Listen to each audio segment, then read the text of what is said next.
Good evening class. Good evening sir. क्या हाल चाल है बच्चों के मेरे?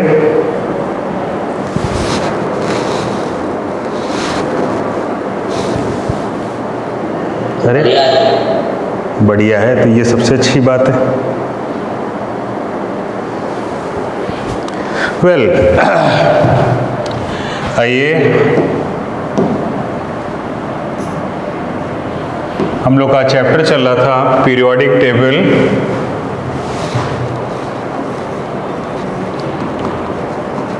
पीरियोडिक टेबल हमने इसमें आपको कुछ हिस्टोरिकल एस्पेक्ट पहले डिस्कस किए, डोबेराइनर ट्रायड के बारे में, न्यूलैंड ऑक्टेव के बारे में, Mendeleev periodic table, Mendeleev periodic table के ड्रॉबैक। फाइनली हमने आपके संग मॉडर्न पीरियोडिक टेबल डिस्कस करी थी। पूरे 18 ग्रुप डिस्कस करे थे कि नहीं करे थे पिछले 10 पे? नहीं करे थे, तो चलिए, हमें लग रहा है डिस्कस करे थे, नहीं भी करे तो फिर से करना ही था।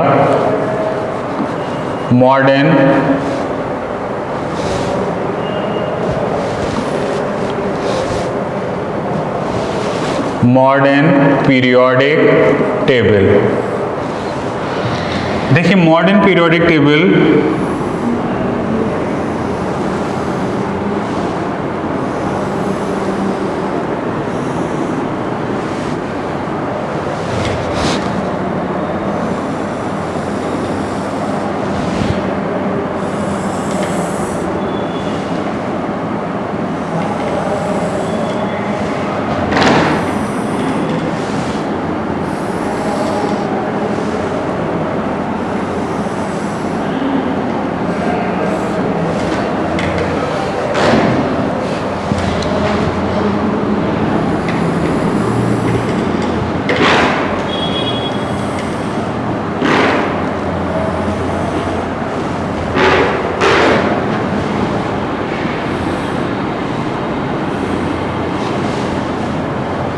इस लाइन के ऊपर 3 पीरियड होते हैं, इस लाइन के नीचे 4 पीरियड होते हैं।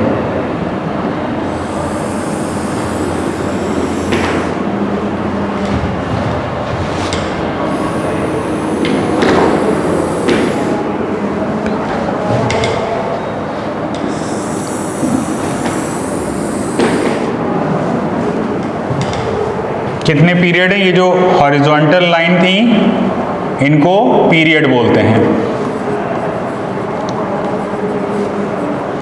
First, second, third, fourth, fifth, sixth, seventh, पूरे 7 पीरियड हैं। अब जो इसमें हॉरिजॉन्टल लाइंस होती हैं, कॉलम, सॉरी वर्टिकल कॉलम, इनको ग्रुप्स बोलते हैं। ये होगा ग्रुप 1, 2।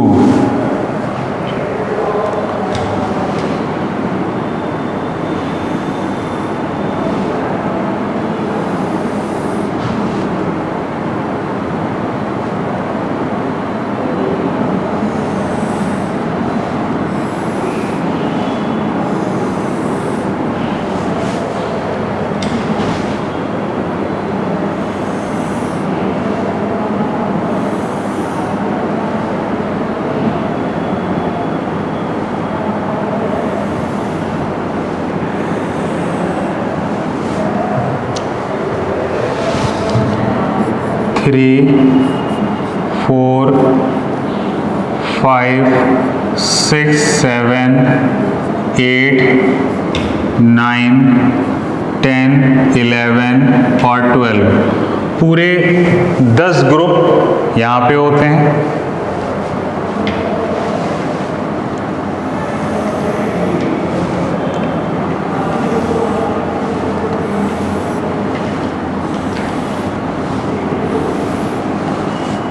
और 6 ग्रुप यहाँ पे होते हैं, 13, 14, 15, 16, 17, 18 vertical column known as group। और मॉडर्न पीरियोडिक टेबल में फिर नीचे 2 ऐसे सीरीज होती हैं, लेंथेनाइड सीरीज और एक्टेनाइड सीरीज। अब इनमें एलिमेंट कौन कौन से होते हैं, कौन सा कलर ले लिया जाए जो बहुत ये दिखेगा।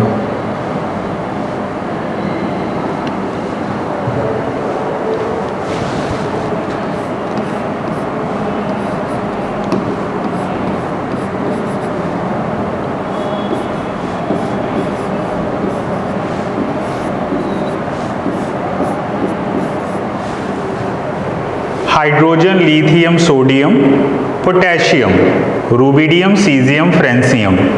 याद करने के लिए हमने बताया होगा आपको, हेलिना का रूबीना से फेयर, याद रहेगा, हेलिना का रूबीना से फेयर। फिर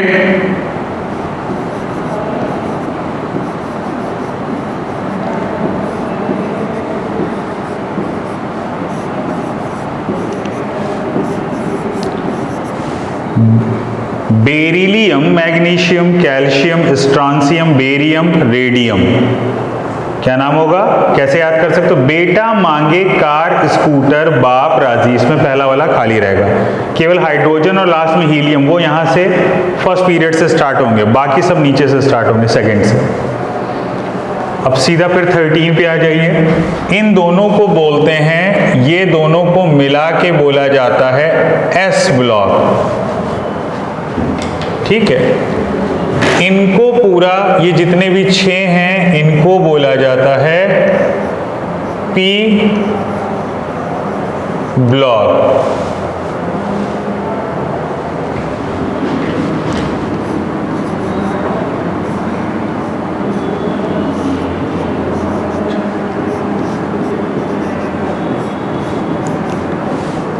boron, aluminium, gallium, indium, thallium.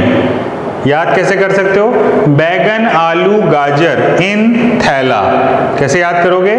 बैंगन, आलू, गाजर इन थैला। Group number 14।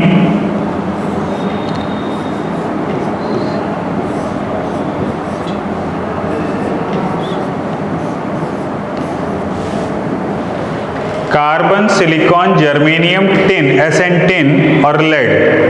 कहें सीता जी सुने प्रभु, याद रहेगा ना? याद रहेगा ये? हेलो, कोई है कि नहीं है? Yes,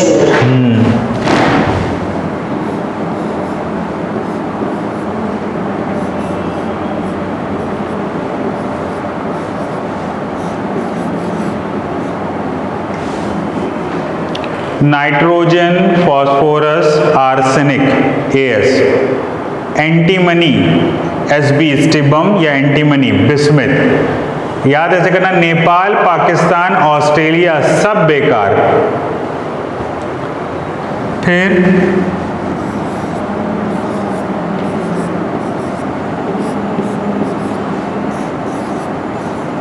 oxygen, sulphur, selenium, tellurium, polonium. फिर 17 में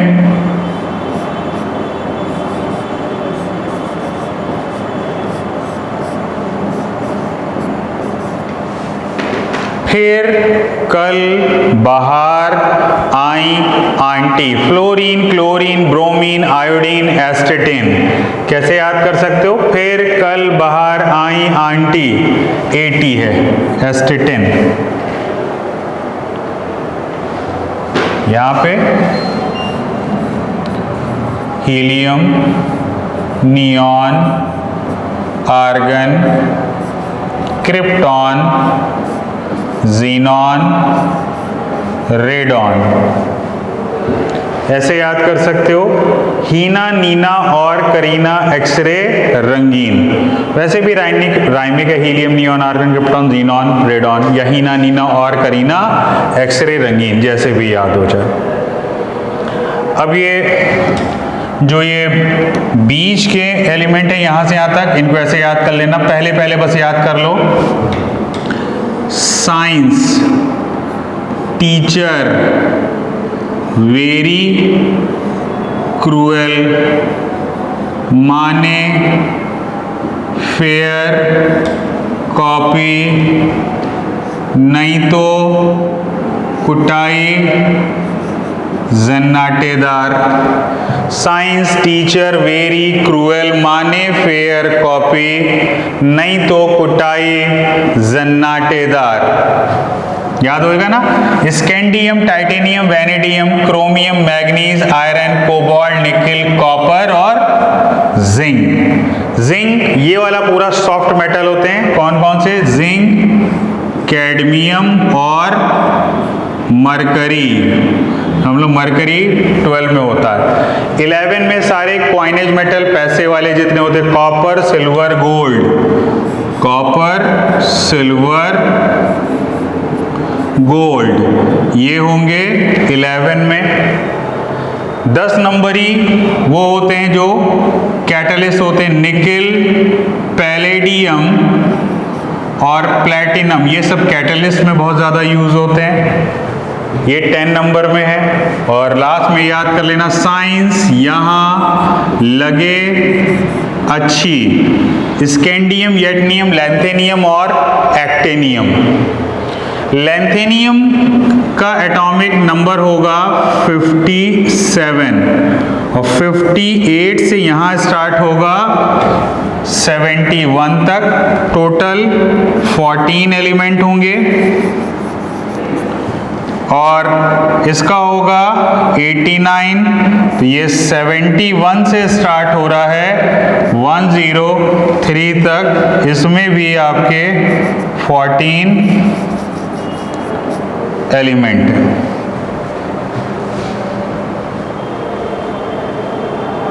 लगभग तुम्हारी पूरी पीरियोडिक टेबल तुमको तैयार होगी। इतने का बहुत कभी यूज ही नहीं होता। याद करना चाहना तो ये भी याद कर लेना, कुछ बना के राइमिंग अपना, इतना सा पार्ट अब तुम कर लेना अपने आप से।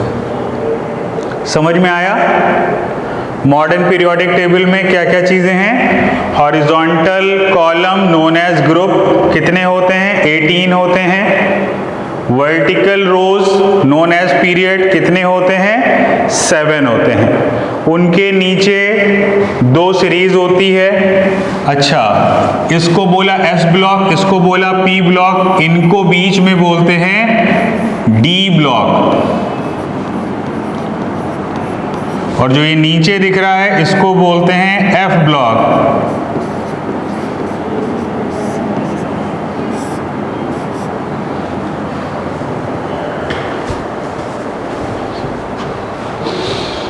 नोट कर लिया?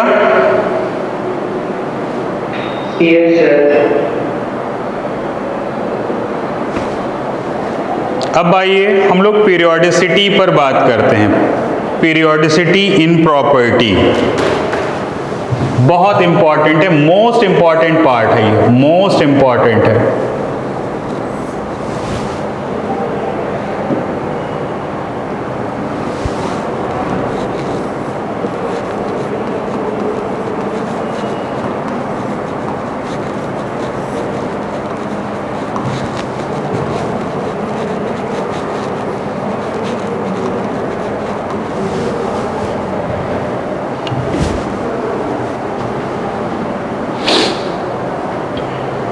ओके,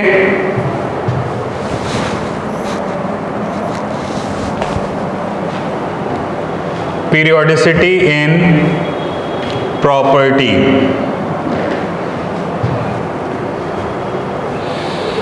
सबसे पहले एक प्रॉपर्टी लेते हैं एटॉमिक रेडियस। एटॉमिक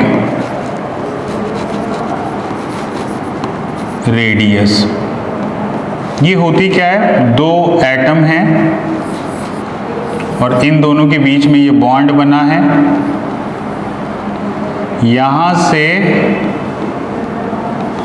ये जो बॉन्ड है L, बीच का डिस्टेंस है, ये जो L/2 होता है ये होता है R के बराबर, रेडियस के बराबर। ओके,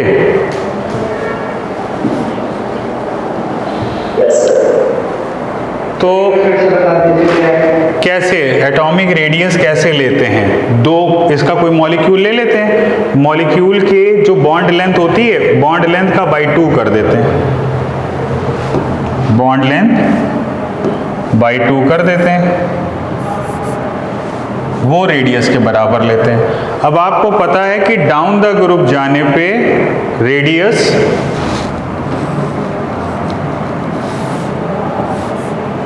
डाउन द ग्रुप जाने पे नंबर ऑफ शेल बढ़ रहे हैं तो रेडियस इंक्रीज हो रही है, लेफ्ट टू राइट जाने पे इफेक्टिव न्यूक्लियर चार्ज बढ़ रहा है तो रेडियस डिक्रीज होगी। क्यों डिक्रीज हो रही है?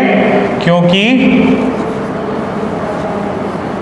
इफेक्टिव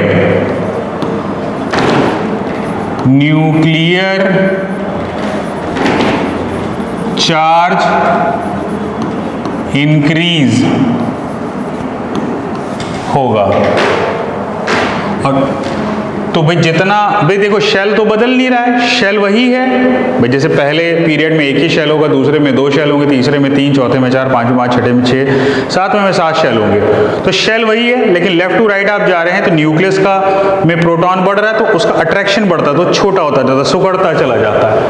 तो इफेक्टिव न्यूक्लियर चार्ज इंक्रीज होगा तो इसकी रेडियस लेफ्ट टू राइट जाने पर डिक्रीज होगी। डाउन द ग्रुप जाने पे क्या हो रहा है? नंबर ऑफ शेल इंक्रीज हो रहे हैं, नंबर ऑफ शेल इंक्रीज हो रहे हैं, सो इनका रेडियस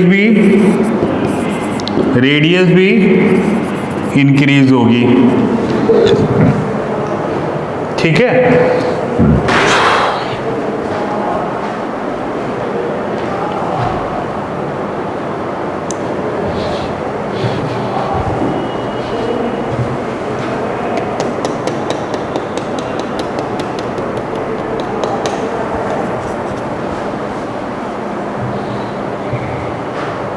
नोट कर लिया सबने?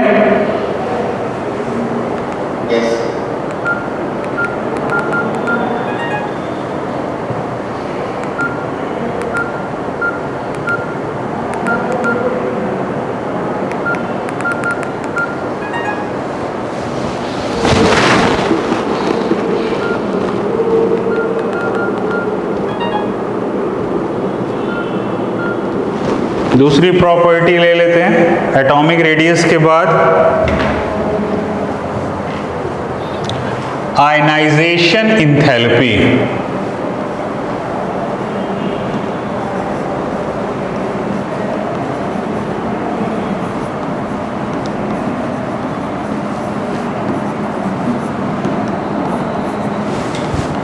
अब पहले तो तुम्हें ये पता होना चाहिए कि आयनाइजेशन इंथैल्पी होती क्या चीज़ है। कौन बताएगा तुम में से? चलिए थोड़ा थोड़ा सा पूछते हैं। प्रणव श्रीवास्तव आप बताएंगे? प्रणव, नीलेश? एक इलेक्ट्रॉन को दूसरे शेल में जाने की इनमें नहीं, थोड़ा सा फर्क करो। इलेक्ट्रॉन बाहर निकालने, हाँ लिखो, डेफिनेशन लिखो, सब लोग डेफिनेशन लिखो इसकी। Minimum amount of energy required, minimum amount of energy required किस लिए? To remove an electron, minimum amount of energy required to remove an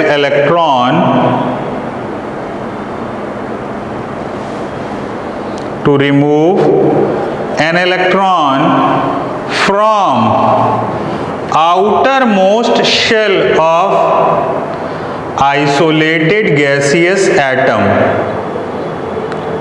outermost shell of isolated gaseous atom, किसी एक एटम के आउटर मोस्ट शेल का electron जो atom अलग घूम रहा हो उसमें से एक इलेक्ट्रॉन निकालने में जो एनर्जी की रिक्वायरमेंट होगी इसको बोला जाएगा आयनाइजेशन इंथैल्पी, मिनिमम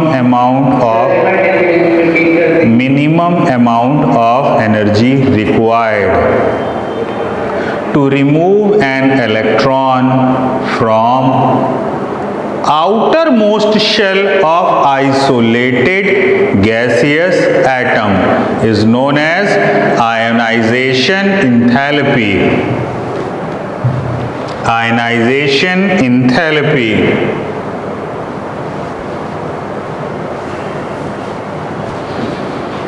अब इसमें भी देख लेते हैं कि लेफ्ट टू राइट और टॉप टू बॉटम।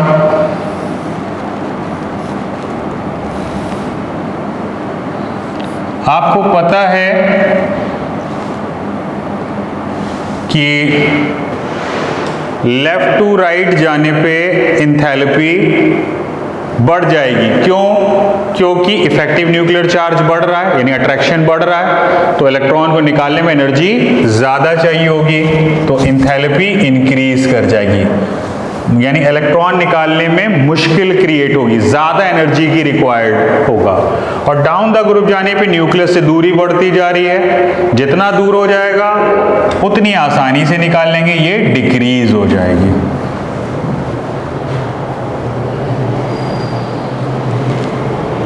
नोट कर लिया? यस। अगली प्रॉपर्टी लेते हैं,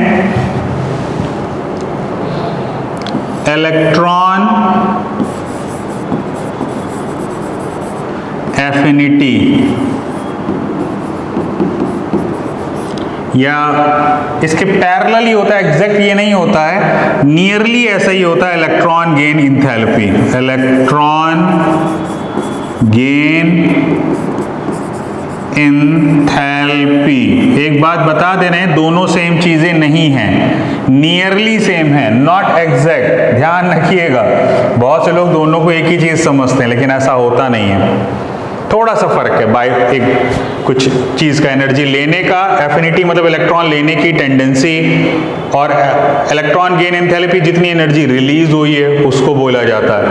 तो कई बार ये दोनों में थोड़ा सा वेरिएशन भी मिल जाते हैं। 11th में आओगे, जेई बैच में होगे, तो अगर मेरे बैच में होगे तो पढ़ाएंगे यहाँ पे सारी बातें, दोनों में क्या डिफरेंस है। तो आइए साहब,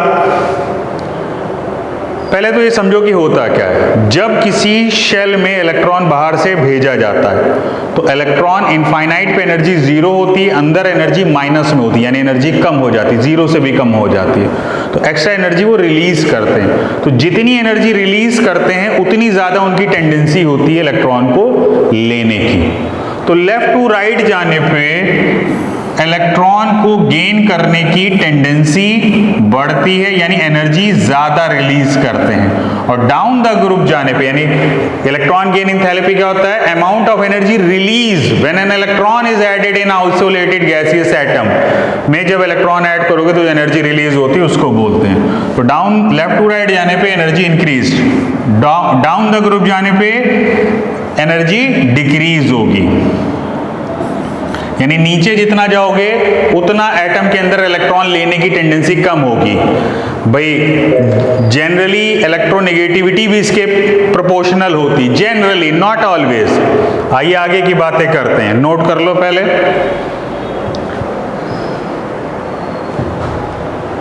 नोट कर लिया? Yes sir. Electronegativity,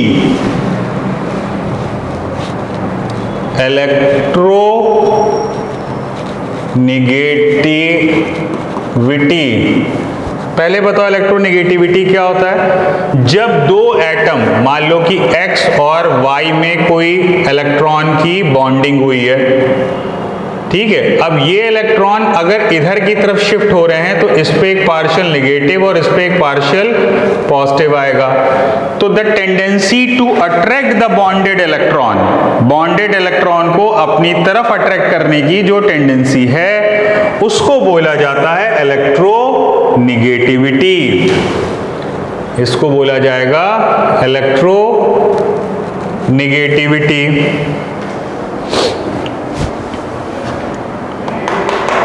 okay, minimum, ठीक है।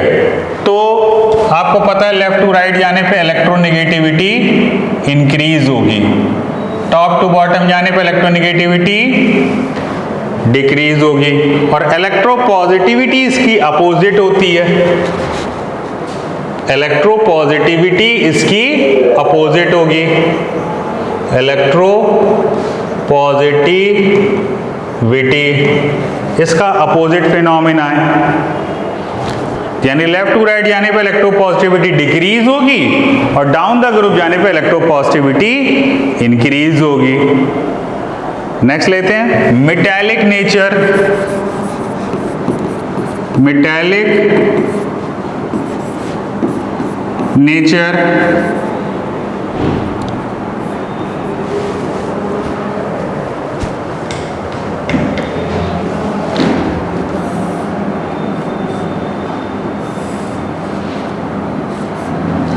लेफ्ट टू राइट जाने पे मेटालिक नेचर, देखो मेटालिक नेचर इलेक्ट्रोपॉजिटिविटी का प्रोपोर्शनल होता है। लेफ्ट टू राइट जाने पे इलेक्ट्रोपॉजिटिविटी घटती है, ये निगेटिविटी इंक्रीज हो रही तो पॉजिटिविटी घटेगी, तो पॉजिटिविटी घटेगी तो मेटालिक नेचर भी घट जाएगा। डाउन द ग्रुप जाने पे इलेक्ट्रोपॉजिटिविटी बढ़ती है, इलेक्ट्रोनिगेटिविटी देखो घट रही है तो इलेक्ट्रोपॉजिटिविटी बढ़ रही होगी, इलेक्ट्रोपॉजिटिविटी बढ़ रही होगी तो मेटालिक नेचर भी इंक्रीज हो रहा होगा। अभी बात समझ में आई? Yes. Yes, sir. नेक्स्ट है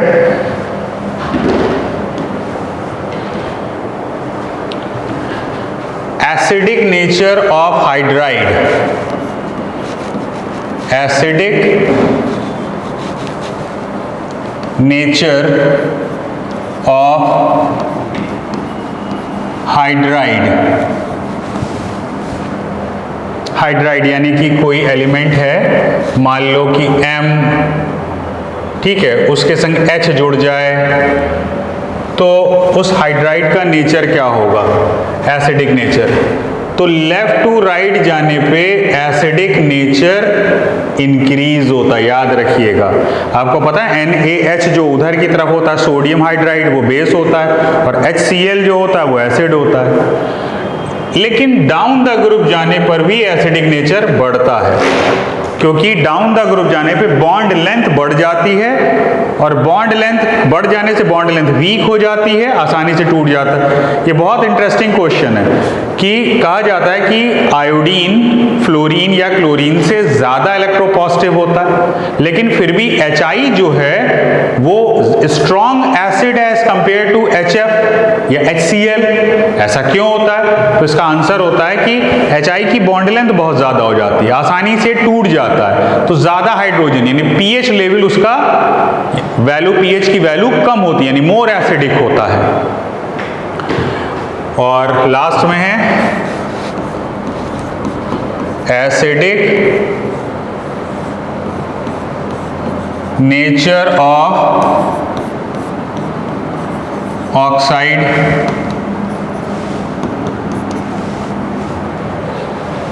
लेफ्ट टू राइट जाने पे ऑक्साइड की एसिडिक स्ट्रेंथ बढ़ती है, जैसे NaO बेस है और HClO एसिड है। डाउन द ग्रुप जाओगे तो एसिडिक स्ट्रेंथ इसकी डिक्रीज हो जाएगी। खत्म चैप्टर। ये नोट्स रख लेना, क्लास 11th में भी 90% यही नोट्स तुम्हारे इस्तेमाल हो जाएंगे, बस इसका एप्लीकेशन थोड़ा सा टफ होता चला जाएगा, बाकी बेसिक कंसेप्ट में कोई बहुत बड़ा चेंज नहीं होने वाला है। 80-90% यही नोट्स काम आ जाएंगे तुम्हारे। ठीक है, तो एक काम करते हैं कि हम लोग सबको उठा के एक संग कंपाइल कर लेते हैं एक चार्ट में।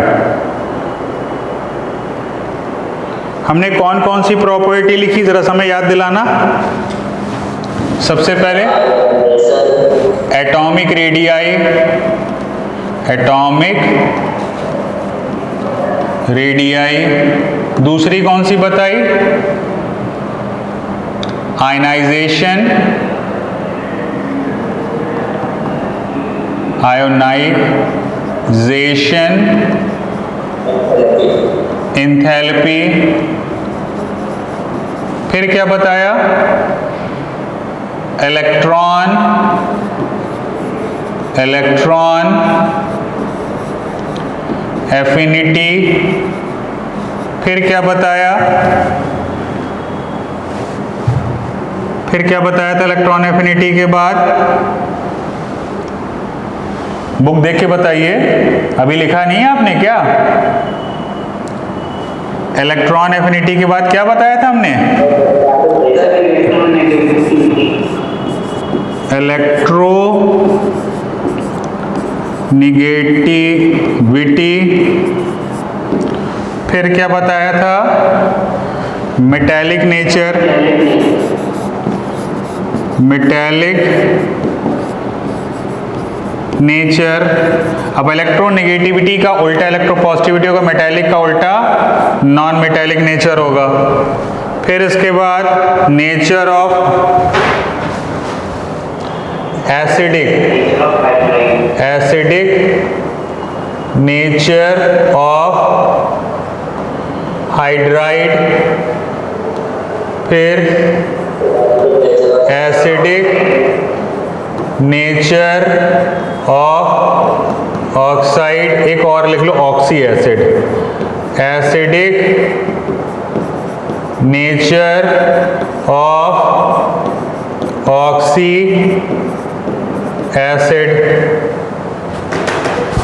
एटॉमिक रेडियाई, ऐसे ही बस बनाते जा रहे हैं सारे।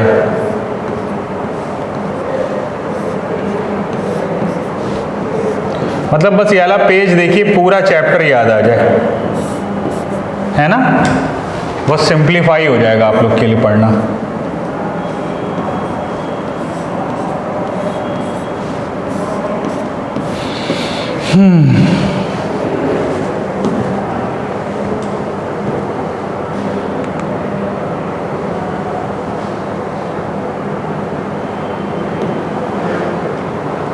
बताइए भाई, atomic radii left to right क्या होगी? लेफ्ट टू राइट डिक्रीज होती है। रेड कलर नजर आ रहा है उसमें कैमरे में? Yes, sir. अच्छा, और टॉप टू बॉटम इंक्रीज। अरे वाह, अपने आप ही ग्रीन लिख गया। अब हम सारे फिर ऐसे ही करेंगे, आई ग्रीन से लिखेंगे। अच्छा, ionisation enthalpy left to right, top to bottom decrease, और left to right increase.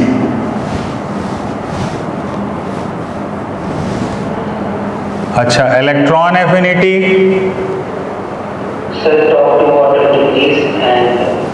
Top to bottom decrease, left to right increase.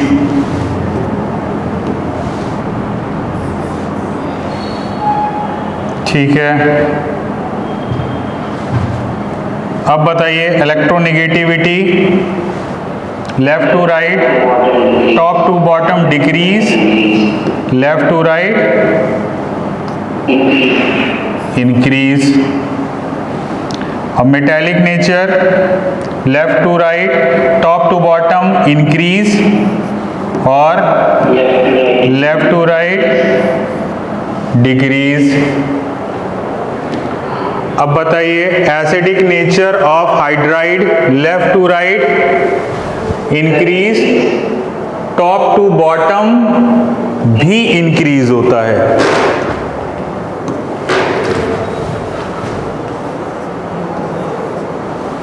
और acidic nature of oxide left to right increase और top to bottom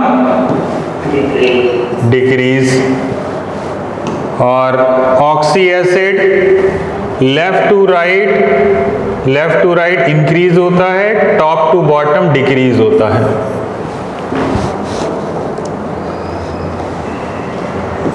oxy acid वो HOCl, ठीक है, HClO4, ये सब oxy acids होते हैं,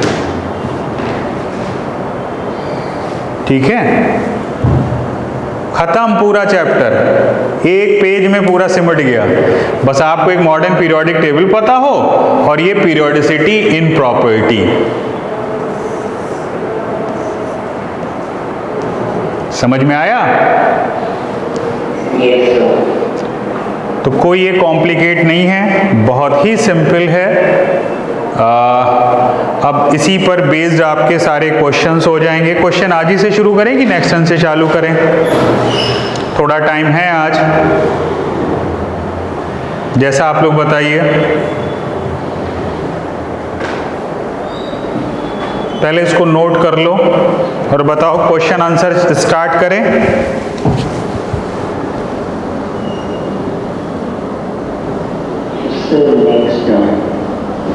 नेक्स्ट टर्न, शिवम ने बोला नेक्स्ट टर्न। इकरा तुम बताओ क्या करा जाए? नीलेश? सर आज कर सकते हैं, टाइम है। हाँ शिवम, आज करें कि नेक्स्ट टर्न पे?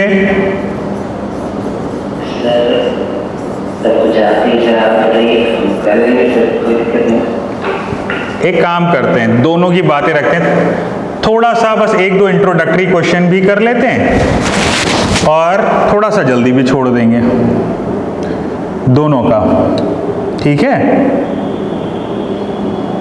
रुकिए हम जरा सा मॉड्यूल को, हाँ थोड़े से कर लेते, 2-4 क्वेश्चन।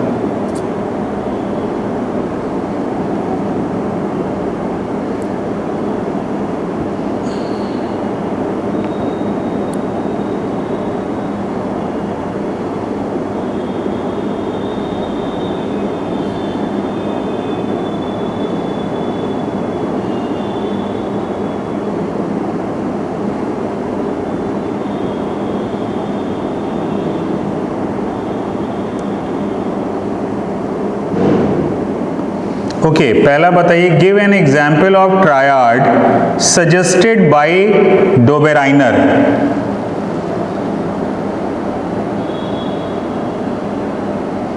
जो डोबेराइनर ने ट्रायड सजेस्ट किया था, कोई एक ट्रायड बताइए। सिद्धार्थ, नीलेश, हाँ बताओ, कोई एक ट्रायड बताओ जो डोबेराइनर ने सजेस्ट किया था। Calcium, sodium and radium. कौन सा? Calcium, sodium and radium. नहीं, बिल्कुल गलत। ट्रायड एक ही ग्रुप के एक ही जैसी प्रॉपर्टी के मेंबर होते हैं। सोडियम और कैल्शियम की प्रॉपर्टी एक जैसी थोड़ी होती भैया, क्या बात कर दी तुमने। अरे हमने लिखाया था, एक लिथियम सोडियम पोटेशियम का ट्रायड बताया था, एक फ्लोरीन क्लोरीन ब्रोमीन का ट्रायड बताया था। हाँ, या तो ये बोल दो या फ्लोरीन क्लोरीन ब्रोमीन वाला बोल दो।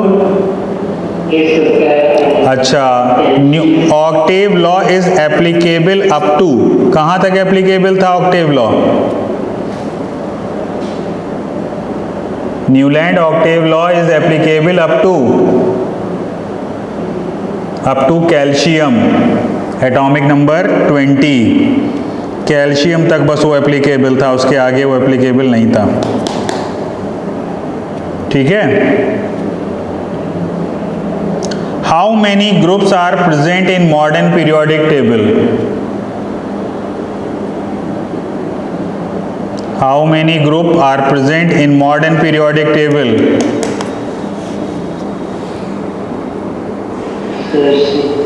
6 होते हैं। 18 अभी बताया एकदम तुम लोग भी।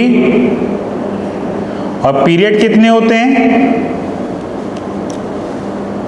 7. Yes, sir, 7.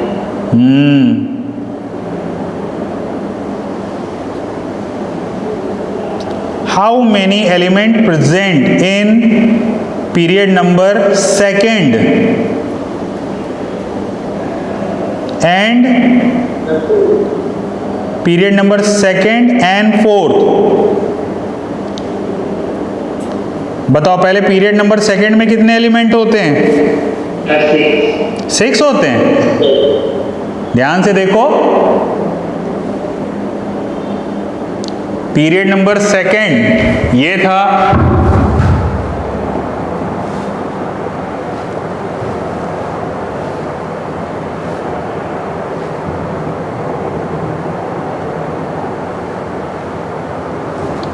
ये था पीरियड नंबर सेकंड 1 2 3 4 5 6 7 8। और पीरियड नंबर 4 में 1 2 3 4 5 6 7 8 9 10 11 12 13 14 15 16 17 18।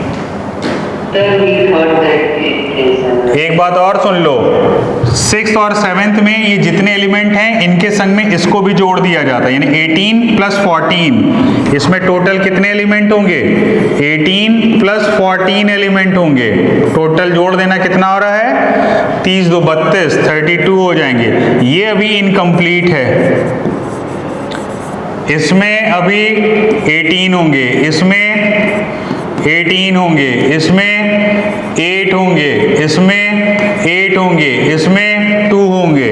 याद कर लो, अब भूलना नहीं तुम लोग।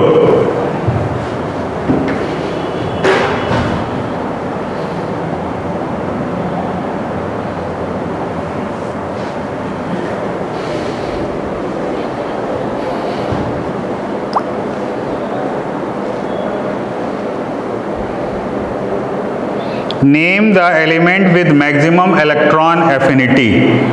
उस एलिमेंट का नाम बताइए जिसकी इलेक्ट्रॉन एफिनिटी मैक्सिमम हो।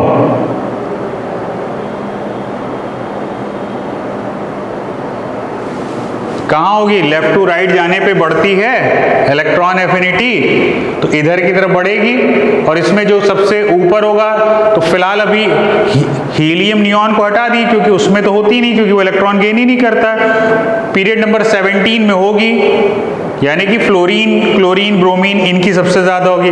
लेकिन एक बात ये भी होती है कि फ्लोरीन सबसे बड़ा इंपॉर्टेंट पॉइंट है, लिख लो, fluorine is most electronegative but chlorine have maximum electron affinity. ये एक स्टार बना के पॉइंट नोट कर लेना कि इलेक्ट्रोनेगेटिविटी तो फ्लोरीन की सबसे ज्यादा होती है, लेकिन इलेक्ट्रॉन एफिनिटी सबसे ज्यादा क्लोरीन की होती है। अब तुम कहोगे सर भाई क्लोरीन की क्यों होती है? फ्लोरीन सबसे ज्यादा इलेक्ट्रोनेगेटिव है तो इलेक्ट्रॉन एफिनिटी भी सबसे ज्यादा होना चाहिए। नहीं, क्योंकि उसका इतना छोटा साइज होता है, जब इलेक्ट्रॉन अंदर घुसने लगता है तो क्या करता है, फिर उसको रिपल भी कर देता है वो। अच्छा, कोई दो ऐसे एलिमेंट बताओ जो वेरिएबल वैलेंसी शो करते हैं। जितने भी तुम्हारे डी ब्लॉक के एलिमेंट हैं वो जिंक, कैडमियम, मरकरी को छोड़ के बाकी सब तुम्हारी वेरिएबल वैलेंसी शो करते हैं। कोई भी नाम ले लेना, आयरन, कॉपर, कुछ भी ले लेना, ठीक है? समझ में आया? ये तुम्हारे शॉर्ट, वेरी शॉर्ट क्वेश्चन भी हो गए। नेक्स्ट टर्न पे मिलते हैं, इसके एमसीक्यू लगाते हैं, फिर उसके बाद में दूसरे क्वेश्चन करना स्टार्ट करते हैं। ओके? अच्छा, एक बात और है, तुम लोग के बहुत जल्दी ही बोर्ड की डेट आ गई है। तुम लोग का कब है साइंस का एग्जाम? साइंस के एग्जाम की डेट याद है?